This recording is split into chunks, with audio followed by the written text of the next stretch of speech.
کہ تم عیسائیت سے متاثر نہ ہو، بلکہ دیکھو اسوہ مستحق تاجدار کائنات کی سیرت رسوا بتاتا ہے کہ انہوں نے یہاں حکومت کی، لوگوں کو حکومت سے غرض سکھایا، اور وہ نمونہ خلفائے راشدین نے عملی بہتر بن کر دنیا کے اندر یہ نقشہ کھینچا کہ آنے والے 1000 سال تک امت مسلمہ مستقبل انقلاب کا ثمر کھاتے رہے، اور آج اس ثمر کھانے کا نتیجہ ہے کہ آج مسلمان ہونے کی حیثیت سے ہم دنیا کے اندر زندہ ہیں۔ اقبال ہمیں یہ سوچ دیتے ہیں اور پھر فرماتے ہیں کہ یہ جو موجودہ دور کی سیاست ہے، یہ سیاست اتنی کرپٹ ہے، یہ سیاست اتنی بے ایمان ہے، جس کے اندر کسی اہل آدمی، کسی اچھے کردار والے شخص، کسی اچھی قابلیت اور لیاقت والے شخص، کوئی شخص دنیا جہان کا ایک رکھنے والا ہو، کوئی شخص جتنا بڑا دیانتدار ہو، کوئی شخص جتنا اچھا کھانے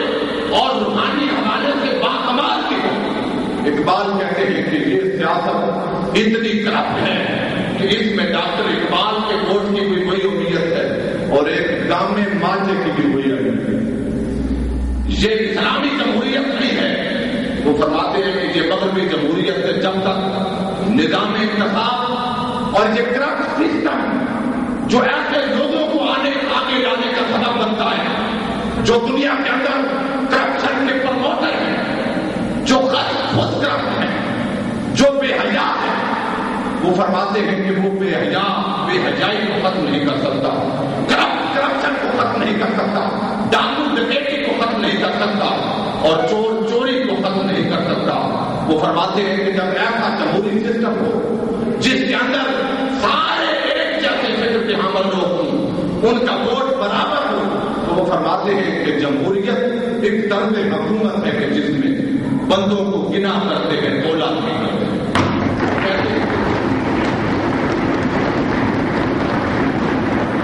کہتے ہیں کہ وہ جمہوریت جس میں بندوں کو تولا جاتا ہو، گنا جاتا ہو، وہ اسلام کی جمہوریت نہیں ہے۔ اور وہ فرماتے ہیں کہ وہ لوگ جو مذہب کا نام لینے والے ہیں، جو مذہب کا نام لیتے ہیں اور مذہب کے نام پر خیرات کرتے ہیں، مذہب کے نام پر دنیا کے اندر ایک ڈھنڈورا پیٹتے ہیں، وہ فرماتے ہیں کہ اگر تم بھی اپنی خانقاہوں کی حفاظت چاہتے ہو، تم بھی اگر اپنی مسجدوں کو زندہ اور سمیت دیکھنا چاہتے ہو، اپنی مسجدوں اور خانقاہوں کو آباد رکھنا چاہتے ہو، تو ضروری ہے کہ ایسے سوچ والے ملاؤں اور ایسی سوچ والے لوگ جو دین اور سیاست کو جدا کر دیں اور جنہیں یہ خبر ہی نہ ہو، جنہیں یہ شعور ہی نہ ہو، جو صرف فروئی مسائل کے اندر ملوث ہو، وہ سمجھے کہ شاید حاضر ناظر پر گفتگو کی یہی آج کے دور کا مسئلہ ہے، علم غیب کے بعد بھی تو شاید یہی تمہارا مسئلہ ہے۔ بے شک عقیدہ مسئلہ ہے، مگر وہ فرماتے ہیں کہ اگر تمہارے اندر یہ تڑپ پیدا نہ ہو، مذہب کا نام لینے والے لوگوں کے اندر یہ جذبہ پیدا نہ ہو کہ جہاں معاشرے کے اندر پوری دنیا کے اندر اخلاق کی جس طرح پوری دنیا میں مسلمانوں نے حکومت کی ہے، اسی طرح دوبارہ انقلاب اس دنیا کے اندر لے کے آنا ہے۔ اگر یہ جذبہ اور یہ تڑپ مذہب کا نام لینے والے لوگوں کے اندر اور علماء کرام کے اندر نہ ہو تو پھر وہ حقیقی طور پر دنیا کے اندر رہنما نہیں ہے۔ وہ فرماتے ہیں ملا کو تو ہند میں ہے فقط سجدے کی اجازت، نادان یہ سمجھتا ہے کہ اسلام ہے اللہ۔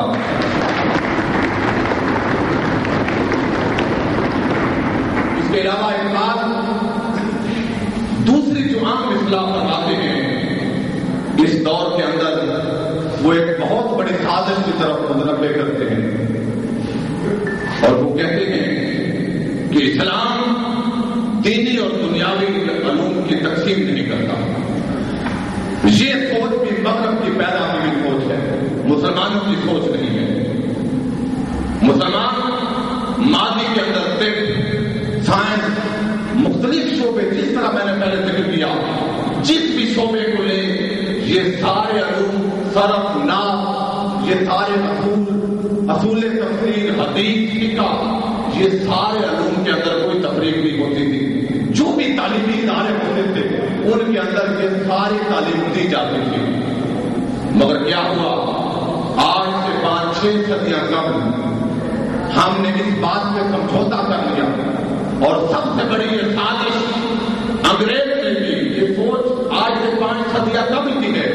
مگر لارڈ میکالے نے آ کر اس کی انتہا کی اور انہوں نے ہندوستانی مسلمانوں کو ہمیشہ کے لیے غلامی کی زنجیریں برقرار رکھنے کے لیے اور ان پر ہمیشہ برقرار رکھنے کے لیے دین اور دنیا کو تقسیم کر دیا. دینی تعلیم اور دنیاوی علم کو جب تقسیم ہوا تو کیا ہوا؟ روزگار کا ذریعہ کالج اور یونیورسٹیوں کا عالم بنا دیے گئے اور جو لوگ دینی مدرسوں کا کام کر رہے تھے وہ دینی مدارس کو جدید تقاضوں کے مطابق عام کرنا انہوں نے کفر سمجھ لیا. نتیجہ تھا ہمارے معاشرے کے اندر اس وقت دو طرح کی ایسی تقسیم پیدا ہو گئی ہے. اگر آج کا نوجوان کنفیوز ہے، پریشان ہے کہ آخر وہ جائے تو جائے کس طرح، ایک دینی مدرسے کا پڑھنے والے طالب علم کو اتنا ماشاءاللہ زیادہ اہمیت ایسی ہے کہ جن کے دل کو اتنا مفلوج کر دیا گیا، جس کو اتنا انتہا حل کر دیا گیا، جس کو اتنا فرقہ واریت کا دل دادا بنا دیا گیا ہے کہ وہ انتہا پسند دینی مدارس انتہا پسند ملا پیدا کر رہے ہیں. اور ماڈرن تعلیمی ادارے آج کے نام نہاد کالج یونیورسٹی جنہوں نے اتنا روشن خیالی کی کہ اتنے ہاتھ سے آگے گزر گئے کہ وہ مسٹر بن گئے، وہ ماڈرن بابو بن گئے ہیں. اور ہمارے معاشرہ اس وقت دو حصوں میں تقسیم ہو چکا ہے، ایک ماڈرن بابو اور دوسری طرف ملا انتہا پسند ملا. یہ دونوں کی تقسیم اتنی خطرناک ہے جس سے ہماری سوچ کو نہ ماڈرن بابو کی بات میں دین اور مذہب سمجھ آتا ہے اور نہ انتہا پسند ملا کی سمجھ میں آج کے جدید مسائل آتے ہیں. یہ ایسی حماقت ہے جس کی طرف ڈاکٹر علامہ محمد اقبال رحمۃ اللہ علیہ فرماتے ہیں پر ہے افکار سے ان مدرسے والوں کا ضمیر، خوب و ناخوب اس دور میں ہے کس کو ضمیر، چاہیے خانہ دل کو کوئی منظر خالی، شاید آ جائے کہیں سے کوئی مہمان حبیب. وہ فرماتے ہیں کہ آج کے مدرسوں کے اندر پڑھنے والے طلباء ان کے اندر وہ روحانیت اور وہ سوچ نہیں ہے جو ان کو ایک اچھا تقویٰ عطا کرے،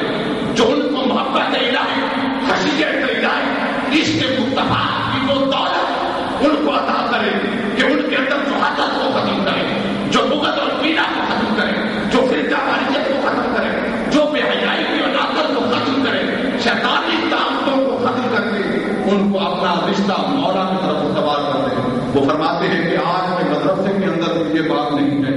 اور مگر دوسری طرف جب میں جدید تعلیمی اداروں کی طرف دیکھتا ہوں تو وہ فرماتے ہیں اور یہ اہل کلیسا کا نظام تعلیم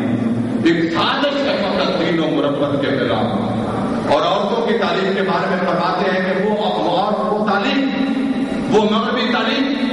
جو عورت کو پردے سے باہر کرتے ہیں، جو معاشرے کے اندر بے حیائی یعنی عام کرتے ہیں، وہ فرماتے ہیں کہ ایسی تعلیم ایک معاشرے کے لیے زہر قاتل ہے. جس علم کی تعلیم سے دن ہوتی ہے نہ دن، کہتے ہیں اسی علم کو ارباب نظر پاؤ. ایک بات کا پیغام ہے.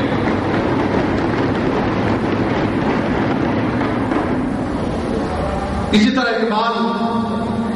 رحمۃ اللہ علیہ فرماتے ہیں کہ جب تک ہمارے مذہبی لوگ، دین پر عمل کرنے والے لوگ، ہمارے خانقاہوں کے سجادہ نشین،